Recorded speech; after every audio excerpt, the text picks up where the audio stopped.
Jesus more. There was a man who had two daughters, and they had almost the same birthdays. One was following another. And on the birthday of the first, he decided to get for him the first phone ever. It was an iPad, and this girl was extremely happy to have received the first phone of her life from her father on her birthday. And the next day was supposed to be the birthday of her sister. And on that day, she received a phone as well. But this was not a keypad phone, but a touchscreen phone.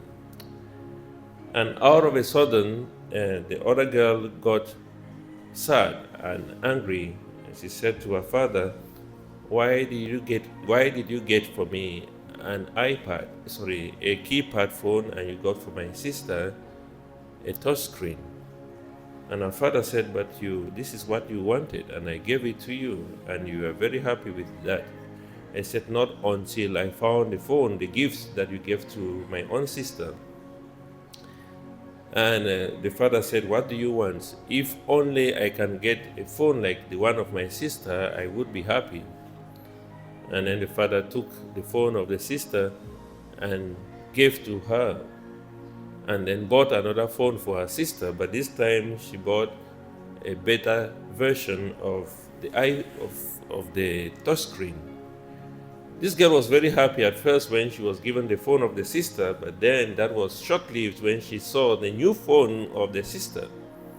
And she got very angry again. And she said, Dad, why did you give me this? If only I could have the phone of my sister, I would be happy.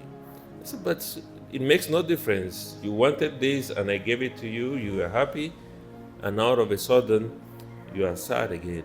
And she said, if only I can get the phone of my sister. And then she did the same thing again. The man did the same thing, took the phone of the sister, and then bought a better version again for the sister.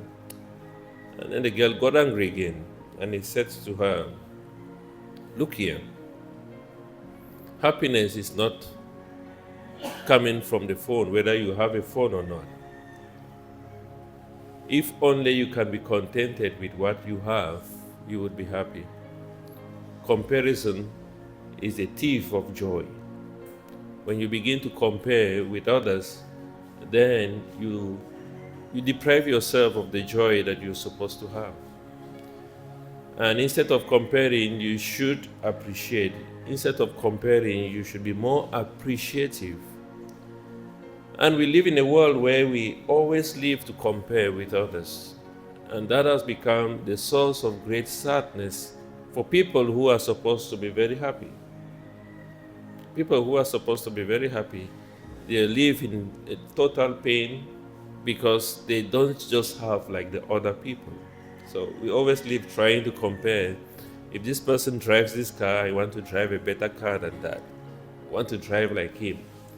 And we realize that we are no longer happy with what we have because we are always looking beyond what we have. I know of brothers who are married. They were living in very good houses. They were happy with each other until they got married. When they got married, their wives started to compare with each other. I want to drive the car like your brother's wife. Okay. Want to do this. Even though they have everything, they are no longer happy because they're always comparing with each other. This is what happens in the gospel of today. That at the beginning, when the owner of the vineyard told these first servants, and he told them, these first laborers, and he said to them, I am going to give you the day's wage. They were very happy. They were very satisfied with that. They were very contented with that. They said, we are happy to have a job that is going to give us a day's wage. Until they saw what the master was paying the other people. And that was taken away. Their joy was taken away out of a sudden, not because they did not receive what they wanted, but because they were comparing their pay with the one of the others. And that is why their joy was taken away. And that's why the book of Hebrews, the letter to the Hebrews, chapter 13, verse 5 says that we must be contented with what we have. When you begin to look left and right, you are just inviting sadness and pain into your life. But when you receive what you have received and you appreciate it and you make use of it, in fact, God is going to use that to bless you more.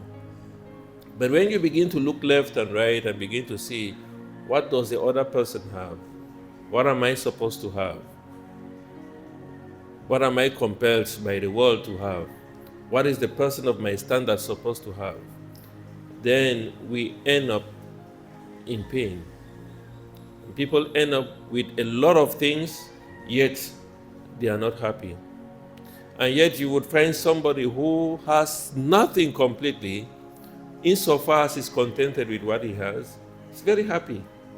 That is really the source of happiness, that we have contentment with what God has given us. It doesn't matter how it is. It doesn't matter the status in which we find ourselves. We might be very sick. You might find somebody who is very sick but very happy because he accepts what has happened to him as God has given me this for a reason.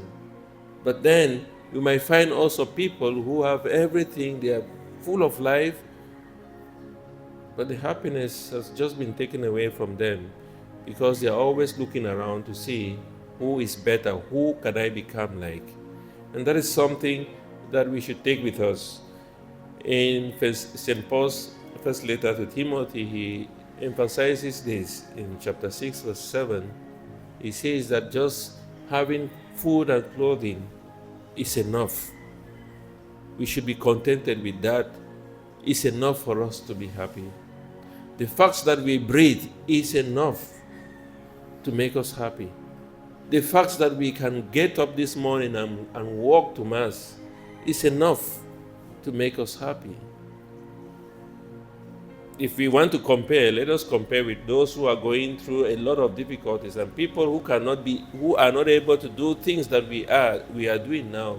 We will learn to appreciate and be thankful to God for what He has given to us. And I think the theme of this gospel of today that we just heard is that once we are contented with what God has given us at the moment, then we'll be happy. But once we begin to compare, then that comparison is going to steal our happiness. Comparison is a thief of joy. Instead of comparing, let us be more appreciative. And let us ask God through the intercession of Saint Bernard that we may trust and fix our eyes on Jesus, who is the source of joy, who is the source of peace, and who is the source of love. Kiss us, mother, kiss your children. Bring God's blessings from above. With your mantle blue enfold us in your gentle holy love. See the darkness disappear.